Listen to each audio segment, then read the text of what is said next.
on stage. Okay, wait, don't we look like if we took a photo together, we'd end up on one of those Instagram accounts called like siblings or dating?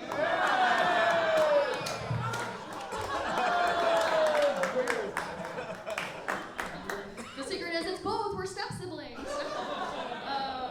Hi, how is everybody?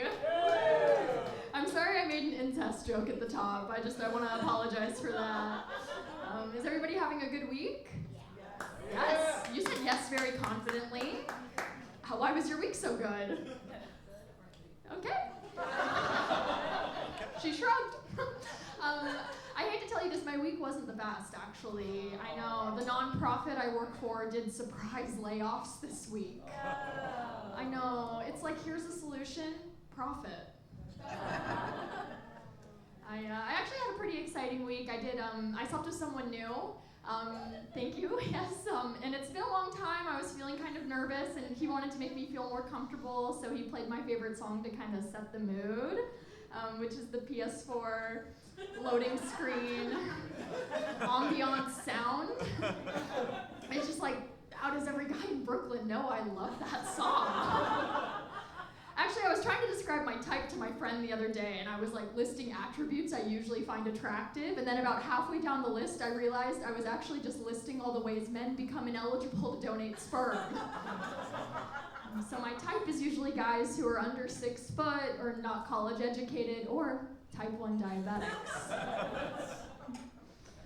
I'm sure you've noticed I have quite a few tattoos. You know, people assume because I'm a young woman that has a lot of tattoos, I'm alternative, I must be very promiscuous. And I just want to say that assumption about me is not true at all. I'm promiscuous because I'm a slut.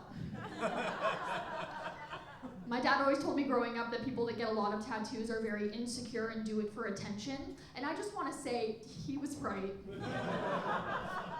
My mom also hates my tattoos, but I like to remind her that now that I have all of these, they'll easily be able to identify my body when I end up in that ditch she's always telling me about. I get a lot of very inappropriate comments on my tattoos. I'm used to it.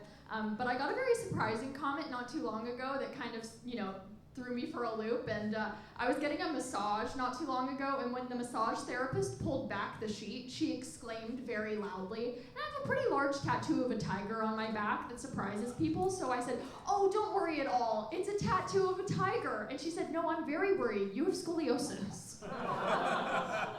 And then I asked her if it was noticeable. People assume if you have a lot of tattoos, they must have like very special meanings, right? Like my tattoos must have meanings.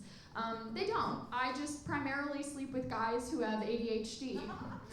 And I've learned that if you sleep with enough of them, you have to give them something to focus on. I live in Brooklyn. I live in Bushwick, which surprises 0 of you. But I do go to a dermatologist here on the Upper West Side. I'm going to be a little bit vulnerable, but I grow a mustache. And, I'm getting sick and tired of, like, plucking and shaving it all the time, that I bought some Nair. Has anyone here ever used Nair before? Yeah. I was actually surprised to see that it works perfectly at giving me a mustache-shaped chemical burn. The first time I went to my dermatologist, I had just finished filling out my intake form, and then she walked into the room and she looked at me and she went, "Brooklyn!" And I asked her if she read my chart, and she said, "No, I saw your outfit." I don't think she likes me very much. When I went in to see her, I told her I was like, I was growing facial hair and I was having acne, and she goes, "Oh no, you're just going through second puberty." Yeah. Which is a time in a late, have you been through it? I'll explain.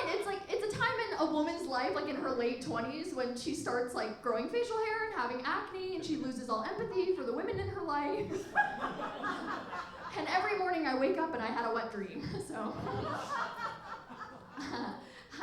I'm bisexual. Is anyone here gay or queer? Or I didn't think so. I didn't think so. I just thought it would be polite to ask. I'm bisexual. There's a term, a gold star lesbian, which is a lesbian woman that's never slept with a man before, doing it right. I'm a gold star bisexual, which means for every 5 men I date, I consider a woman. Oh, and I consider it so hard. My little sister is a lesbian because that's what little siblings do. They kind of take your whole thing and do it better than you. But then for some reason, by the time she's doing it, your parents are like so chill about the whole thing. Because when I came out to my parents, I had to make a huge deal about it, and so I took them to the fanciest restaurant I could think of at 19 years old, which was a seafood boil. And if you've never been, it's like you can go and beers are really cheap, you can order seafood by the pound, and then your fingers smell like the bottom of the ocean and Cajun seasoning for about 4 to 5 business days. And I thought doing that experience with my parents would be this beautiful symbolic thing we could look back on to remember all the clam I was about to be knuckles deep in. It's important the two of you know. The symbolism went right over my mom's head. But unfortunately, my dad did pull me aside in the parking lot, and he held my hands and he said, "Lauren, I always knew we liked the same things." I went home to California not too long ago, and I did stand up for the very first time in front of my dad, and I did tell that joke. And it's very nerve-wracking to tell a joke about someone when they're in the room watching it. This is how that went, because from the back corner of the room, I heard my dad say, "Yeah, pussy!" Which is the worst thing you can hear your dad say. Well, I've dated one man seriously and one woman seriously, which is the quota I have to hit to tell these jokes. And people ask, they're like, "Oh, well, what's the biggest difference between dating the two?" And for me, it's how they reacted to the breakup. What I'm gonna say is going to sound very stereotypical, but it's 100% true in my experience. When my ex-girlfriend and I broke up, we laid in her bed, caressing each other's faces, sobbing, and we thanked each other for the opportunity to have loved one another. And when my ex-boyfriend and I broke up, he threatened to kill himself 3 times. And 2 of those times were via an email he signed "Best." I know it's not appropriate for me to give edits on a suicide note. I just think it's the one instance where sincerely is the way to go. Because then at least I would have known he meant it. Some people don't like that joke about my ex-boyfriend, but I myself, I'm suicidal, non-practicing. I did try practicing for a while back in college, but it turns out it was just a phase. When I thought I was gonna do it, I called my best friend, and she didn't answer the phone. And she felt so bad that a week later she was like, "Please, let me make it up to you. Let's do ecstasy together." Have you ever done ecstasy before? Okay, well, this is what it's like. The come down the next day is the most suicidal and depressed you're ever going to feel in your entire life. That I remember sitting there thinking, "Oh my God, I was faking it before."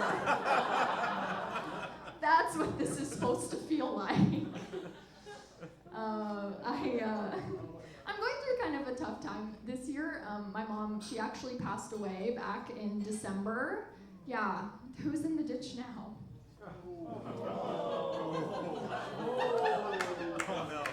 She is, and I put her there.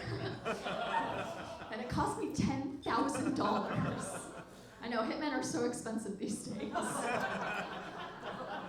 But I'm trying to find a grief group to join, and it's very difficult because you want to find one that you click with. And I keep getting these targeted ads for a grief group in New York called Grief, Sweat, and Tears, which is workout classes for people who are grieving.